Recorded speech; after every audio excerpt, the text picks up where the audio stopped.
Hi guys, so share ko lang itong shards airdrop dito wherein we can get nung mga free crypto.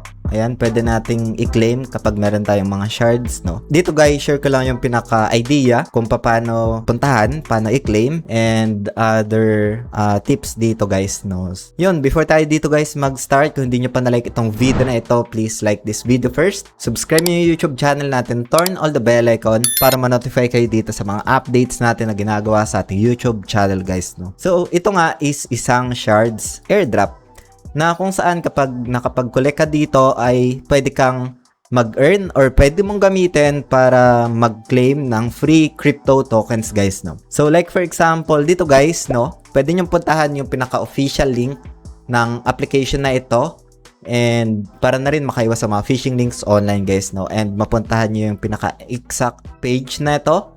So dito guys, punta lang kayo sa my spot and then dito sa pinakababa, ito merong shards, no, ito. So once na clinic natin or sinilik natin, ay mapupunta tayo dito. So ngayon, i-check-in ko lang ito, ayun. So kailangan ko lang, nakapag-claim na ako doon ng shards, no. I think this one, pwede kong i-claim din yan, siguro mamaya. Kapag meron ako ditong nagawang 1 USDT na spot, no. So next one is asset value. So check ko ito. Meron ako ditong i-claim na dalawa dahil meron tayong 355 USDT. So, daily na pwedeng i-claim, no? Ito. So, try muna natin i-refresh. Ayan.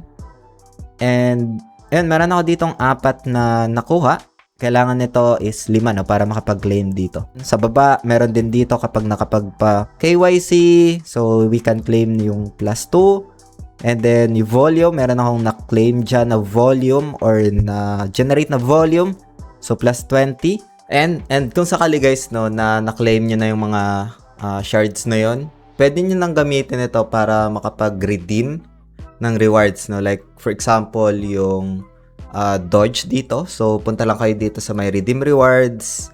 And then, dito, you can also allocate. So, nag-allocate na ako dito kay Dodge, no? So, if ever man na meron ditong distribution within the next 6 days, ay makukuha ko itong price pool dito guys, no? So, paghatian yan, we'll see. We'll keep you posted if ever man na kung magkano yung nakuha ko dito guys. So, ngayon, ito gusto ko itong makapag-claim or gusto ko rin dito na makapag-claim ng real, no?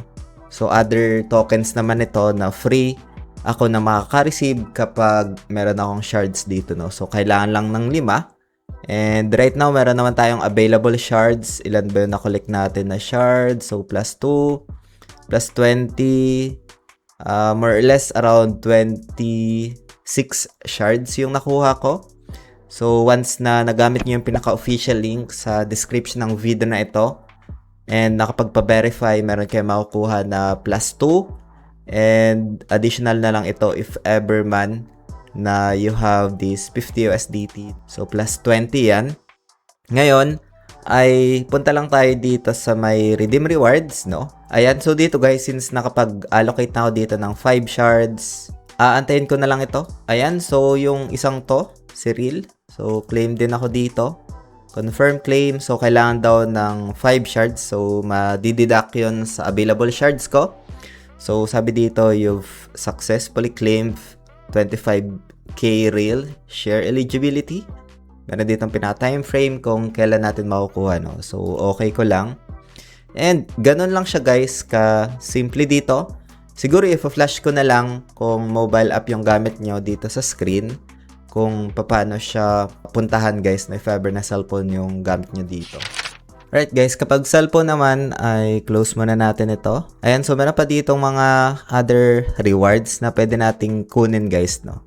So okay lang natin ito. Dito guys sa cellphone, punta lang tayo dito sa my home. And then meron ditong mga available pa na features like for example, this one guys, no. So para puntahan yung pinaka shards airdrop dito. So slide lang natin going to the left. Ayan, hanggang mapuntahan itong more, no, dito.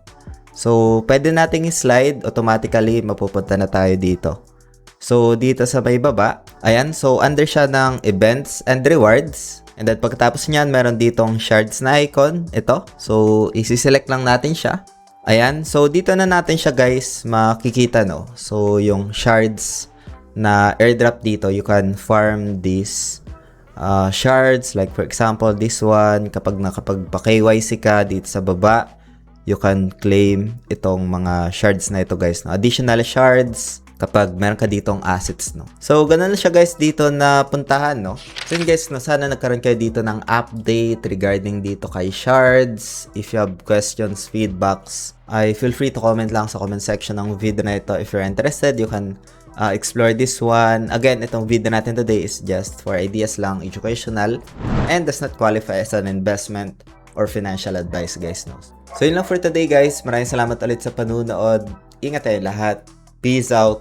Bye for now.